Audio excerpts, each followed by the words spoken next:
আমাৰ আজি ভাৰতবাসী অঞ্চলৰ আৰু বিশেষকৈ মোৰ নিজৰো অতিশয় আনন্দিত হৈছোঁ।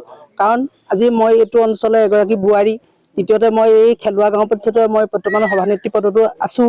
কিন্তু আজি আমি সেই সময়ত সভানেত্ৰী বুলি নহয়, এগৰাকী স্থানীয় মই বোৱাৰী হিচাপে গৈ ৰাইজৰ লগত কেতিয়াবা আলোচনা বিলোচনা কৰোঁ, জ্যেষ্ঠসকলৰ লগত পাতি আমি এখন জ্যেষ্ঠ নাগৰিক মঞ্চ গঠন কৰি সেই মৰ্মে আমি তেখেতলোকক লৈ গৈছিলোঁ বিধায়ক মহোদয়ৰ বাসগৃহলৈ। তেখেতক তাতে আমি এখন স্মাৰক পত্ৰ লিখি দিছিলোঁ যে আমাৰ এই স্থানীয় যিখিনি সমস্যা, বিশেষকৈ আমাৰ ভূমি পট্টা সন্দৰ্ভত আমি বহুত অসুবিধাৰ সন্মুখীন হওঁ। কাৰণ কেলে যিকোনো এটা চৰকাৰী লোনেই হওক বা শিক্ষাৰ্থীসকলৰ কাৰণতে হওক, যিকোনো এখন আজিকালি লেণ্ডৰ সন্মুখীন লাগেই। সেইটো কাৰণে আমাৰ বহুত সমস্যা হয়। বিশেষকৈ ঘৰ দুৱাৰবোৰ নিৰ্মাণ সময়তো কাৰণ কেলে ভয়কে কিবা এটা কাম কৰিব লাগে, কিজানি বনাম আকৌ চৰকাৰে কিবা উচ্ছেদ অভিযানটো চলাবগৈ। তেনেকুৱা ক্ষেত্ৰত আমি এতিয়া কালিৰ যিটো নিউজ পালোঁ, নিউজ পাই আমি অতিশয় আনন্দিত। আমাৰ আজি ভাদৰা অঞ্চলবাসীৰ কাৰণে এটা বহুত দীৰ্ঘদিনীয়া সমস্যা সমাধানত আগবাঢ়িলে, আৰু তাৰ কাৰণে আমি অসম চৰকাৰ তথা আমাৰ মাননীয় বিধায়ক মহোদয়ক এই আপাহতে আপোনালোকৰ জৰিয়তে তেখেতলোকক ধন্যবাদ জ্ঞাপন কৰিছোঁ। আজি এটা ভাল খবৰ আহিছে, আপোনালোকৰ একেটা নিগমত ভূমি পট্টা প্ৰদান কৰিবলৈ আৰু এগোটা আগবাঢ়িছে। তাৰ কাৰণে মই এইটো সময়ত বেছি ক'বলগীয়া আছে বুলি নাভাবোঁ।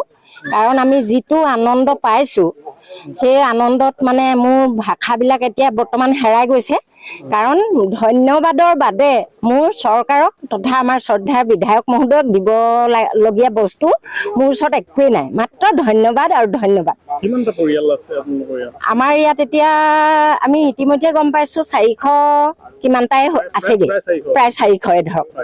সেইটো কাৰণে আমি সেই পৰিয়ালখিনি যে মুখলৈ জীৱনী শক্তি আনি দিছে এই চৰকাৰখনে আৰু আমাৰ শ্ৰদ্ধা বিধায়ক মহোদয়, সেইটো কাৰণে পুনৰবাৰ তেওঁলোক দুয়োজনলৈকে মোৰ আন্তৰিক শ্ৰদ্ধা আৰু সেৱা ইয়াৰ পৰাই নিবেদন কৰিছোঁ। বাইদেউ, যিহেতু এই লোকসভা নিৰ্বাচনৰ পূৰ্বে সুশান্ত বৰগোহাঁয়ে কৈ থৈ গৈছিলে যদি আপোনাক ভূমি পট্টা দিব নোৱাৰে তেখেতে ভোট বিচাৰি নাহোঁ বুলি কৈছিলে। হয়, সেইটো তেওঁৰ কথা যেনেকৈ ক'লে, ইতিমধ্যে কাম আমি তেনেকৈ কৰিলে বুলি আমাৰ প্ৰত্যক্ষ হ'ল। অনুভৱ মানে বহুত আমি সুখী হৈছোঁ। অকল আমিয়ে নহয়, আমাৰ পুণ্যাত্মাসকলেও আজি চিৰশান্তি লাভ কৰিছে।